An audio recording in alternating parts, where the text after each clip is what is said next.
talk today is the future of transportation, and I have multiple hats that I wear. One is I'm a professor of astronautics at the University of Southern California, where I actually got my master's, my PhD, and I am also an entrepreneur and have a company called Hydroplane, which is focused on sustainable aviation, and I do a lot of other things on the sustainable transportation front, amongst other things. But in terms of my background, thank you for that kind introduction. I am an aerospace engineer. All my degrees are in aerospace engineering. My PhD actually is in the design and propulsion systems, so I'm one of the few people that actually does get to call myself a rocket scientist, realistically, because I worked many years developing technologies in that area. I spent most of my career working for NASA, the Jet Propulsion Laboratory, focused on robotic space exploration, starting with the design of high-efficiency propulsion systems for deep space exploration. And then I did something completely different, which was working on the entry, descent, and landing system for the Curiosity rover. And that picture is me in front of the parachute, which was my primary deliverable for that mission. I did that for about 5 years, and then I led the development of an atomic physics facility for the International Space Station. Although I didn't have a background in atomic physics, I did have a background in plasma physics for my PhD, and this was more of a leadership role for me. And that facility is now on board the International Space Station. It was launched in 2018, and then I decided to leave NASA after about 16 years because I got recruited to join the high-tech transportation sector, and I was an executive at Virgin Hyperloop for about 2 years, and then I shifted over to the sustainable aviation space, first co-founding an electric aviation startup focused on electric vertical takeoff and landing, which I'll talk about a little bit later on in the presentation, and now focused on energy storage systems for sustainable aviation. So my career trajectory has always been one very much coupled to engineering, aerospace engineering, technology, and I've tried to increase my role in terms of leadership as I've progressed through my career, because it was important to me for growth as a person, as well as being able to make more of an impact when you have that kind of leadership role. So it's been a fun, wild ride so far.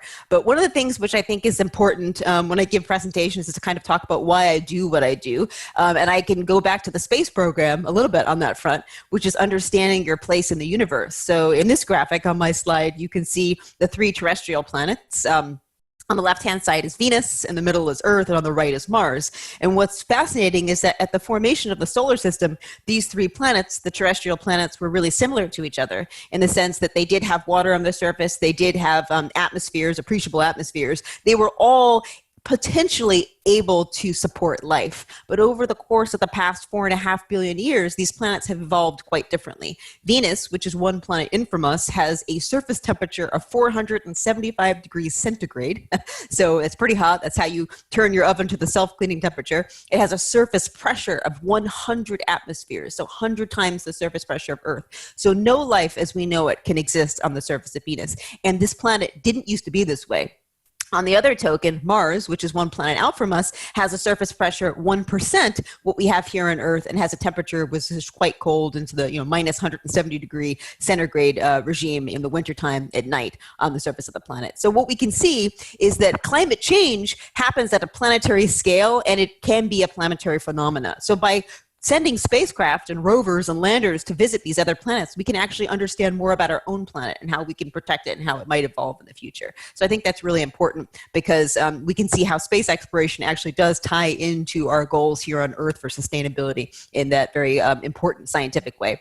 But I am an engineer by training. My father was an engineer as well. One of my favorite quotes is that science is a study of what is, and engineering basically creates the world that you want to exist. So using engineering, using the principles of math and science, you can create technologies to solve the world's problems. I think it captures that quite well. And from a entrepreneurial aspect, engineers are also inventors, and we need to only go back, over just over 100 years with the Wright brothers, where they did the first demonstration of lifting body-powered flight. And even before they did that demonstration in the late 1800s, very famous scientists, including Lord Kelvin, who was very famous on the physics side, said heavier than air flying machines, that's not possible. So sometimes you really do have to think outside of the box.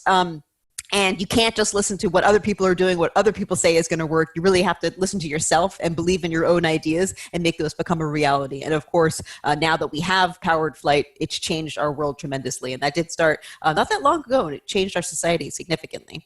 So a lot about me, though, comes from my childhood, and that is being a massive science fiction fan. So I'm a huge fan of written science fiction as well as television science fiction. You know, Star Trek, probably. I grew up on that, watching that with my dad.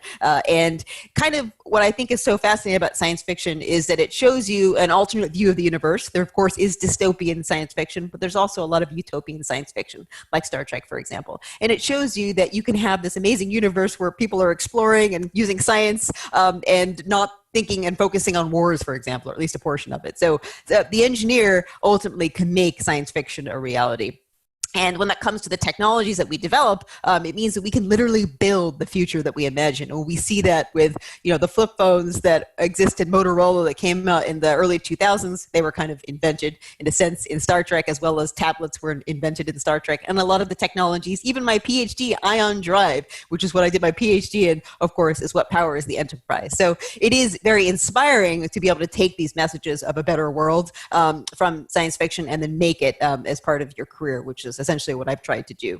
So I want to talk a little bit about how technology has changed the world, but focused more on the transportation space. And I think it's a great parallel because go back many thousands of years, 3000 BC, the invention of the wheel, as far as we know, from the archaeological record, originally developed for ceramic purposes, but then developed for transportation purposes. And having the wheel really did revolutionize human society, because now you're able to move around people and goods at a much faster pace over longer distances, consuming less energy. So it allowed human society to grow and to flourish. Move forward several thousand years beyond that, the Industrial Revolution was actually enabled by the train, right? So being able to once again move around goods and people over vast differences relatively efficiently in terms of how much food you'd have to eat to walk those distances, and allowing human society to expand from villages into towns and into cities.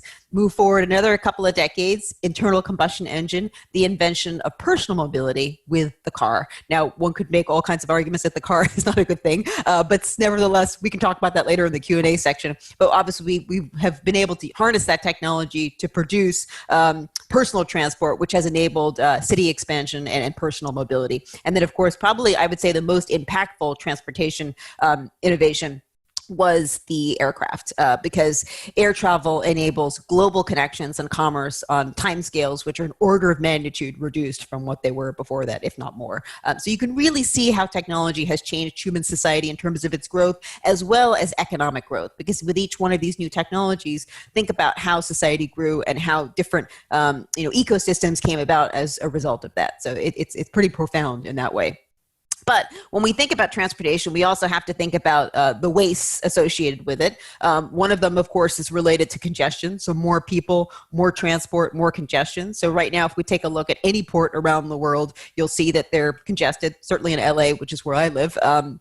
Which means that goods and services aren't able to get around as efficient as they like to. If you take a look at the freeways in any major city anywhere in the world, they're super congested. And if you take a look at cargo on the road, that couples to that congestion. So what we're seeing is right now we're kind of at the limit of what our existing transportation system can handle, and that's why we're experiencing all this congestion. And because of the use of internal combustion engines and fossil fuels, that also translates to poor air quality, and it also translates to climate change with the production of CO2. So we do need to come up with a sustainable transportation system, both from the congestion perspective as well as from the minimizing our use of fossil fuels perspective. And sadly, I think most people who are in these spaces are not sort of innovators, which means they keep on looking at more of the same: bigger airports, more rail lines, more high-speed rail lines, more trucks, wider highways, and that doesn't really address the problem, which is the fact that this mode is kind of at its capacity. So in the face of overwhelming odds, you're left with only one option. This is Mark Watney from the book and the movie The Martian, which is to science the shit out of it. It's a great quote. I think it's kind of inspiring and entertaining at the same time. But you can use science and engineering to solve these challenges if you understand what your requirements are. So ultimately, we do need to reinvent transportation. And when we think about reinventing transportation, we have to think about what the ultimate end user of that transportation wants. And that end user can be the government or the governmental entity which is paying for it, or it can be the end user who's actually going to ride on that system. And hopefully their two interests are intertwined. Probably the most important one for the person who travels is reducing travel time. Nobody likes to sit in traffic. Nobody likes to move around slowly.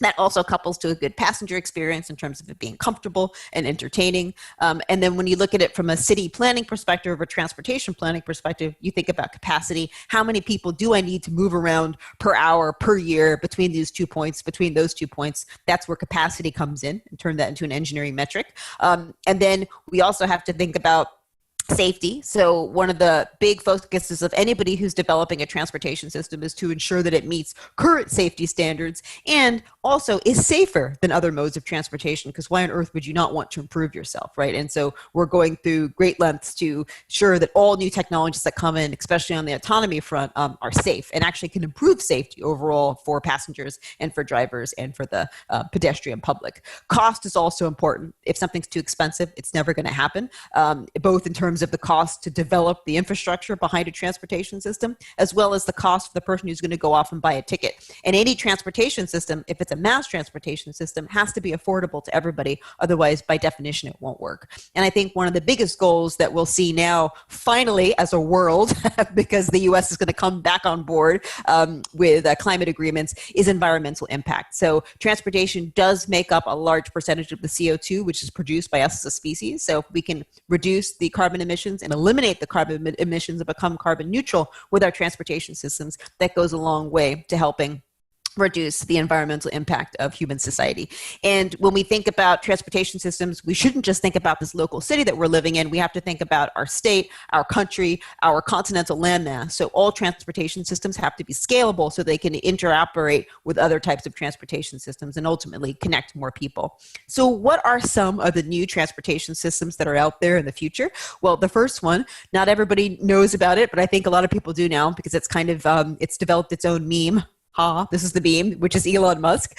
So back in 2013, Elon Musk, very famous aerospace entrepreneur now in the United States, put out a white paper to challenge California's ballot measure, which was to fund a high-speed rail system. It came out, I think, in 2008, sort of the proposition idea to do it. And then he said, why do you want to go off and spend all this money, $1 billion, on a transportation system which is old technology, not very efficient, not very environmentally friendly? Why not do something which is more efficient, like the Hyperloop? So what is the Hyperloop? Well, the Hyperloop is a new form of green transportation. I'll talk about that in a second, but this is kind of the background story of the California high-speed rail project, which has cost a lot of money. It's terribly behind schedule. It's over budget, and it's essentially been scaled back from what was originally proposed for those reasons. So in a sense, Elon Musk was right by pointing that out. But the Hyperloop wasn't invented by Elon Musk. It actually came from science fiction. So for any of you who've watched this 1960s era cartoon about the Jetsons, which is the picture of the guy traveling in the tube at a fast speed, that was kind of a version of the Hyperloop. And there's some other graphics from science fiction from the 1960s and the 1970s who proposed the Hyperloop as a form of modern transportation in the future cities of planet Earth, or perhaps even other planets. So what is the Hyperloop? I can describe it in a very simple way. It's very similar to a maglev train. So you have passenger cars like a maglev train does that are magnetically levitated, so you don't get friction along the track, and then they're electrically propelled using a linear electric motor. What's different about the Hyperloop from a maglev train is that the passenger cars are inside of a vacuum tube. And the reason why that's important is because if you can remove the air from around the passenger car, you eliminate essentially aerodynamic drag. And aerodynamic drag is your primary energy consumption as you go up in speed, because it scales with the speed squared. So if you take out the air from around the vehicle, you're basically like a spacecraft traveling on the ground. You accelerate yourself up to speed, you coast like a spacecraft would within the tube, and then you slow down when you get to your stop. So it allows it to operate at airline speeds and even greater, but with very little energy consumption because of that reduction in aerodynamic drag. You did an initial pump down in the vacuum tube, you make it pump down, and then you don't open it up unless you have to for servicing or some other type of reason. And the passenger vehicles themselves are kind of like an airplane, but without wings, because they have to be pressurized to protect the people inside. And they have to be lightweight, obviously, because they have to lift off of the ground using this electromagnetic levitation. But it is a feasible concept. I actually worked as an executive at a Hyperloop technology company for 2 years. We built a Hyperloop. I'll show you a picture of that in a second. But the question, of course, people will ask and should ask is, well, so why are we not building these awesome Hyperloops everywhere? There's a reason. It's incredibly expensive.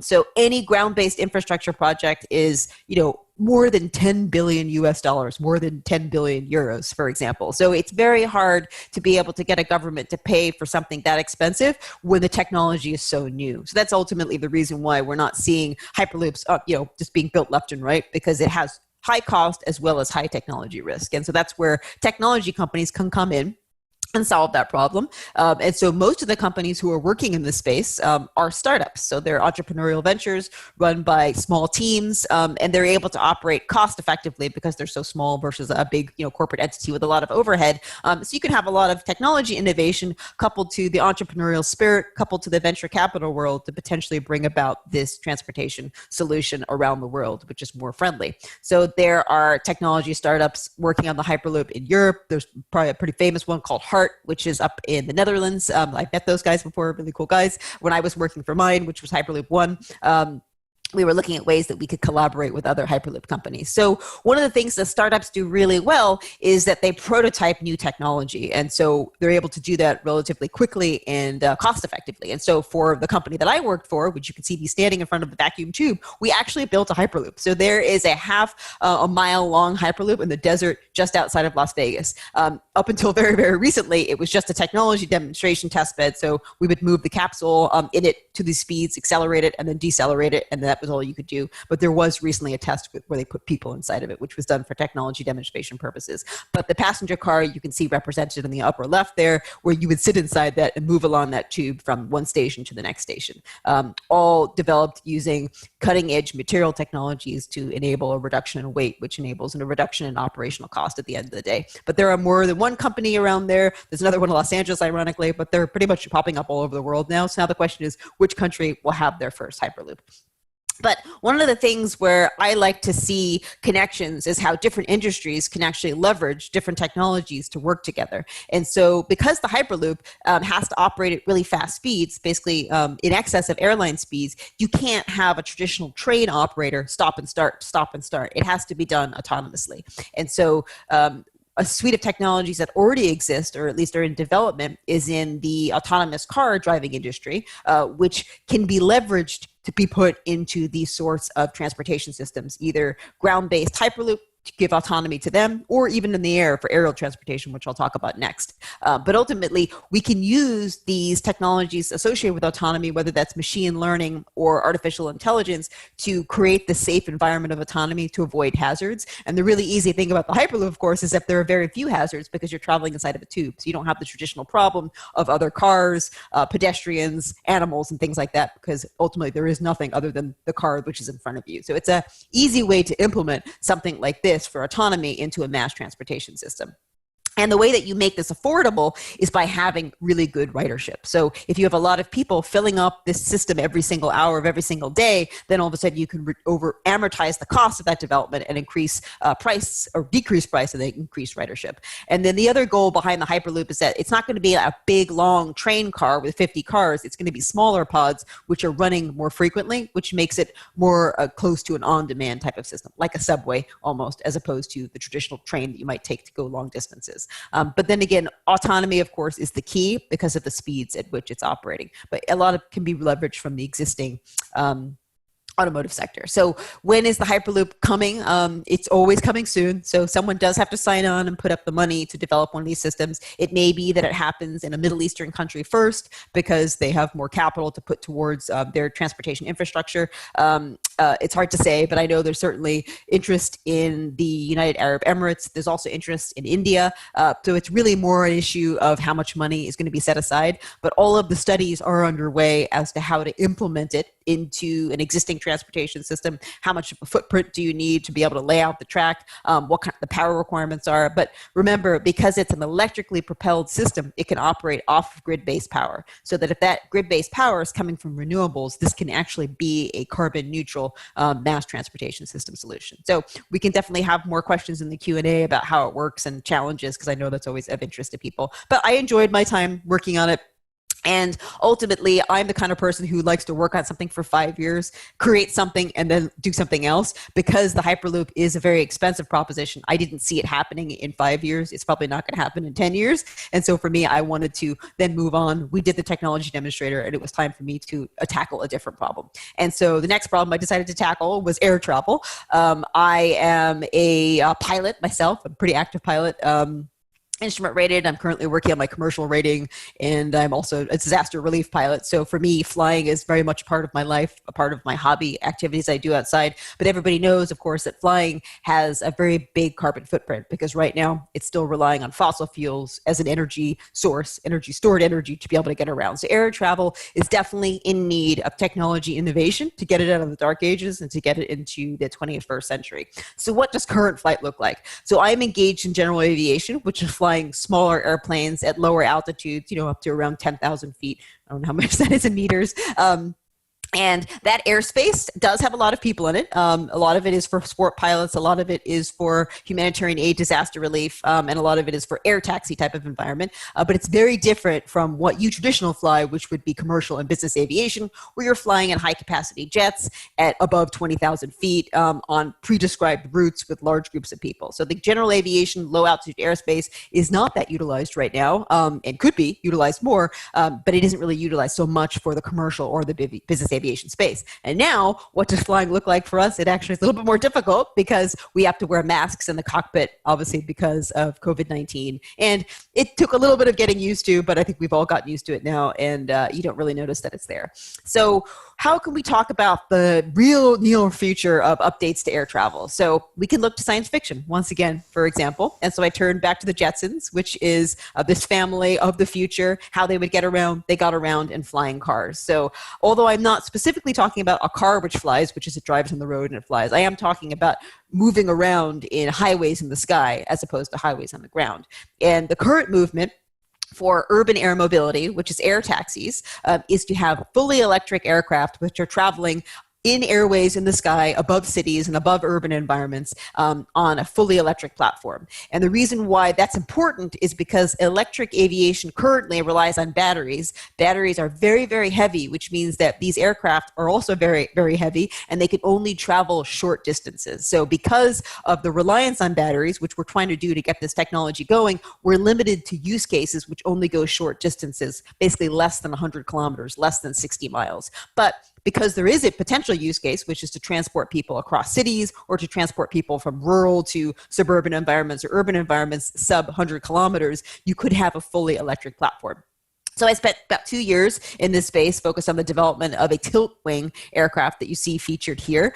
So it uses batteries, it uses electric motors, it doesn't have any fossil fuel output, and it's designed for autonomy to support urban air mobility applications. And there's also a nice synergy here where, in addition to using autonomous systems from a diagnostics perspective of the aircraft, you can also use potentially electric motors and batteries from the automotive sector and connected car technology to be able to support the update to air traffic control, which would be needed down the line to support heavier use of airspace at low altitude. So we're used to the current commercial transit experience, which is very packed and crowded, which is obviously not something a lot of people want to do right now because of COVID-19 that's spreading around. So this is very different from what you would experience in one of these air taxis, because they're low capacity vehicles, which would be flown at full capacity, but they're small cabins. So you probably could just be flying with your family or your friends or your coworkers to get from point A to point B in these smaller platforms, because that's all that batteries can currently support is these smaller platforms. And that's ultimately the reason why. But if you can find a use case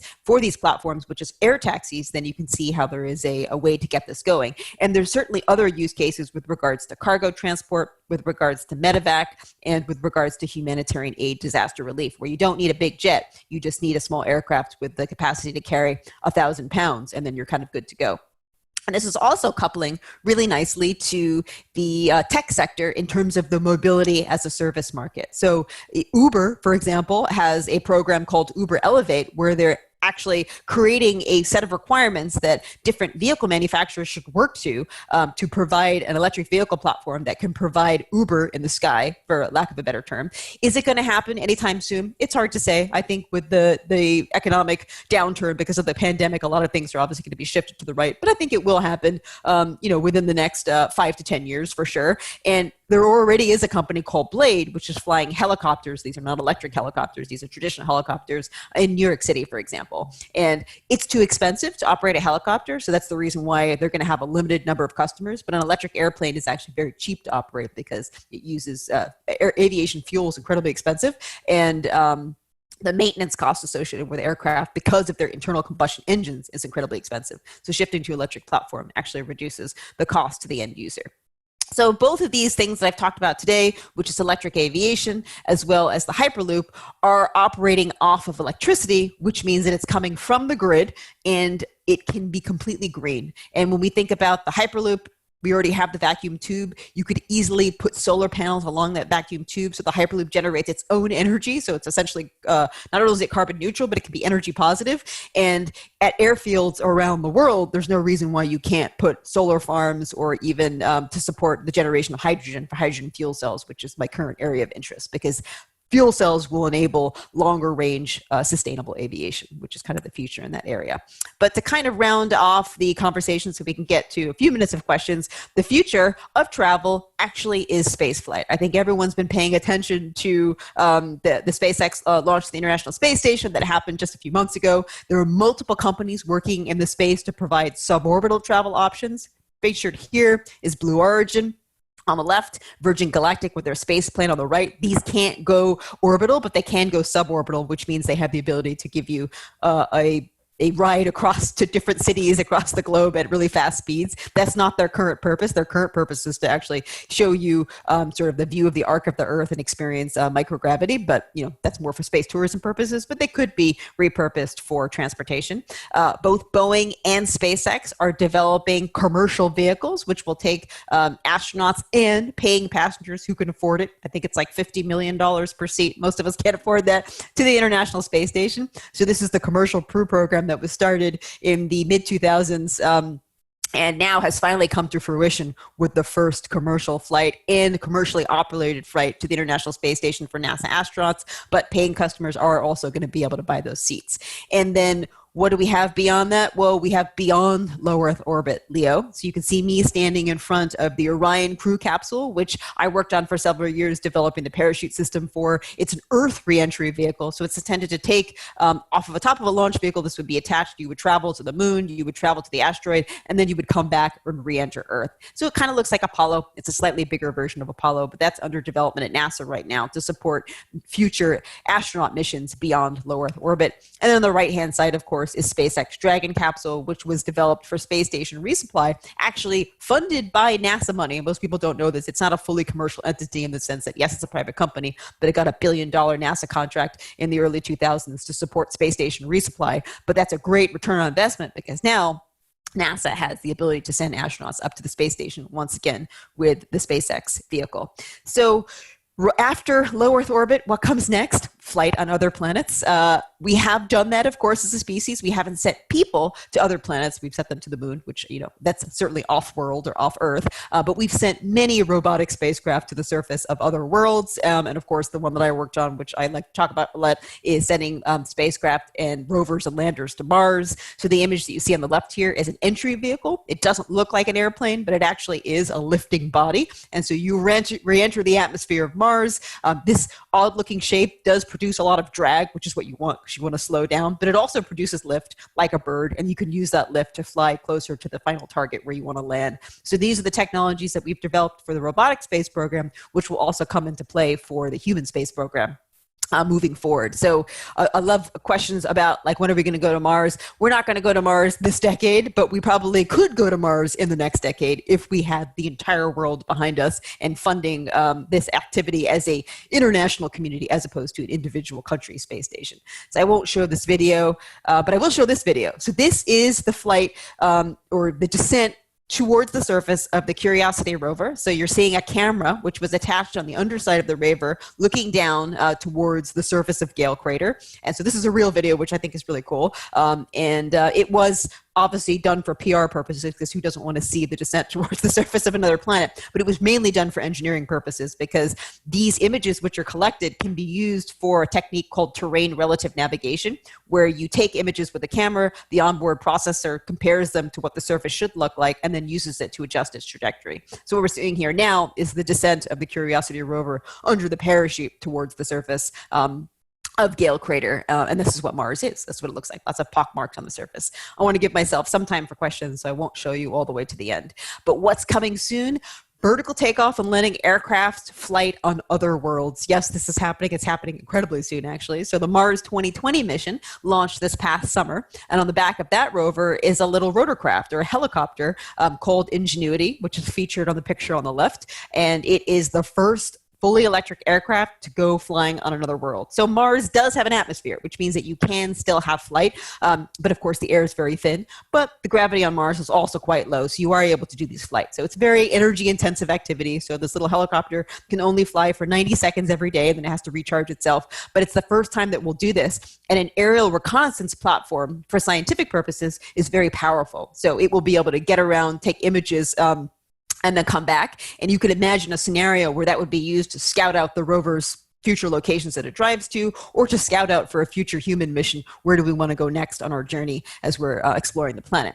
And the image on the right is for a mission called Dragonfly, which is a quadcopter, which is going to Titan. So the mission was selected a few years ago. It's in development now. I think it will launch in probably about 3 to 4 years, and it will arrive on Titan, which is one of the moons of the Saturnian system. And it will land in 2030, and then it will fly around and do a aerial reconnaissance scientific mission. So yes, we do have aircraft and vertical takeoff and landing aircraft going to other planets, which I think is really cool. So what comes after this? Ultimately, the first human colonies on other worlds. Now, with the results of the US election, I think we probably will put our focus back on Mars versus the moon, which I'm a fan of, obviously. And then I'll leave you with the final question, which is, do you want to live on Mars? Because I certainly would go. I think it'd be fun. So I think I've got about 7 minutes for questions. You can contact me on Twitter. You can contact me on Facebook. And we did produce this really cool book, of which I'm one of the authors for, about the future of everything. And I did the chapter on the future of transportation.